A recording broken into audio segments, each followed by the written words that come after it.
नमस्कार, मैं Ranveer Singh lotus entertainment में आपका हार्दिक स्वागत करता हूं। आज मैं आपको महाभारत से जुड़े 10 अनसुने रहस्यों को बताऊंगा।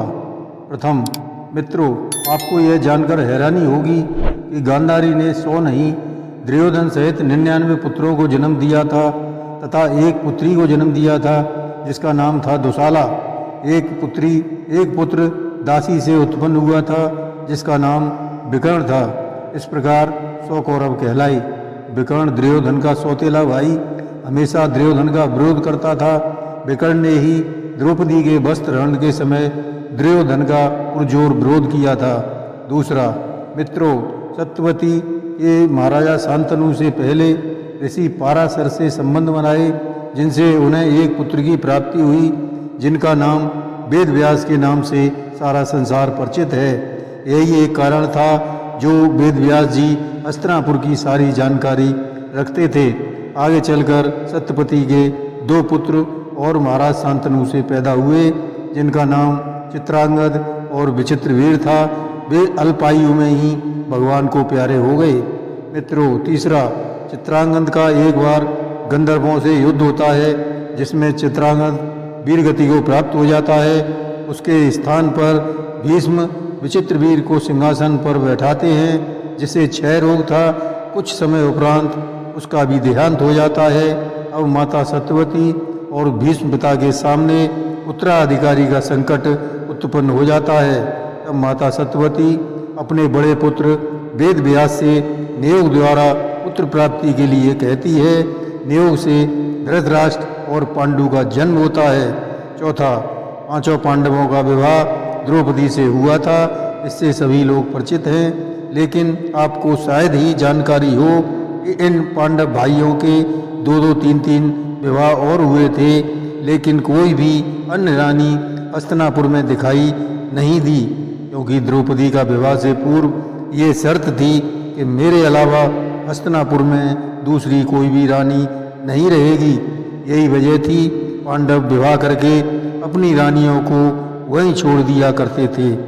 5वां, एक बार बंटवारे में मिले इंद्रप्रस्थ की सुरक्षा के लिए असंख्य नागों का अर्जुन संहार कर देते हैं जिससे कुपित होकर नाग कन्या अर्जुन को मारने आती है, पर अर्जुन को देखकर उसे अपना जीवन साथी बना लेती है। अर्जुन एक बार नागलोक में प्रवास करते हैं। उसी दौरान नाग कन्या के एक पुत्र इरामन उत्पन्न होता है। 6, मित्रों, एक बार युधिष्ठिर राजसूय यज्ञ का आयोजन करते हैं। वे अपने चारों भाइयों को चारों दिशाओं में राज्यों को जीतने भेजते हैं। इसी कड़ी में अर्जुन मणिपुर जाते हैं। एक बार मणिपुर प्रवास के दौरान अर्जुन का चित्रांगद से प्रेम हो जाता है। दोनों का धूमधाम से विवाह किया जाता है। दोनों के बब्रुवाहन नाम का एक पुत्र पैदा होता है जो अब युवा होकर मणिपुर का राजा बन चुका था।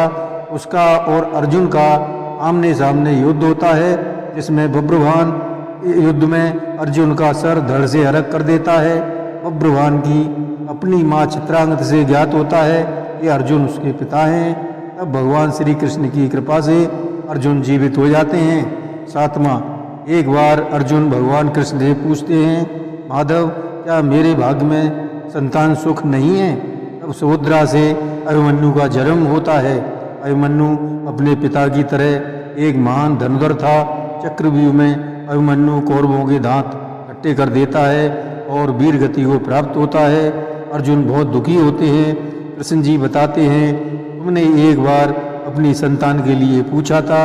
उस वक्त मैंने चंद्रसेन देव से बोलकर एक बच्चे की व्यवस्था कराई थी जिसका एक निश्चित समय था जो अपूर्ण हुआ, इसलिए उसका शोक मत करो। 8वां, द्रौपदी से पांडवों का एक वर्ष तय था। ये भी शर्त थी कि द्रौपदी एक भाई के साथ हर साल रहेगी। दूसरा भाई तब तक वहाँ पर नहीं आएगा। एक बार युधिष्ठिर और द्रौपदी अपने कक्ष में प्रेमालाप में व्यस्त थे। अर्जुन गलतफहमी से अंदर जाते हैं जिससे दोनों की एकांतवास में खलल पड़ जाता है और अर्जुन को 1 वर्ष के लिए तपस्या करने जाना पड़ता है। उसी दौरान सुभद्रा का विवाह अर्जुन से श्री कृष्ण करवा देते हैं जो कृष्ण की सोची समझी रणनीति थी। 9वां, एक बार द्रोणाचार्य के पिता ऋषि भारद्वाज स्नान करने नदी पर गए हुए थे।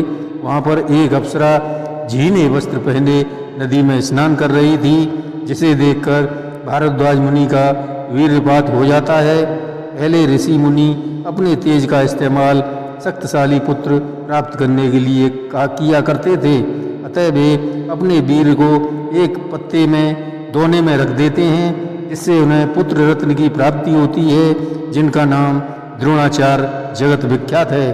10वां, शायद आपको मालूम नहीं, अश्वत्थामा शिव का अवतार था।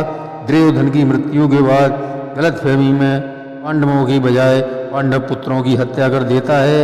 वहीं पर उसकी भेंट शिखंडी से हो जाती है। संघर्ष के दौरान अश्वत्थामा के हाथों शिखंडी मारा जाता है। पांडव पुत्रों की मृत्यु से आहत भगवान श्री कृष्ण अश्वत्थामा को आजीवन जिंदा रहकर भटकने का श्राप देते हैं, इसलिए अश्वत्थामा आज भी भटक रहा है। जय श्री कृष्ण।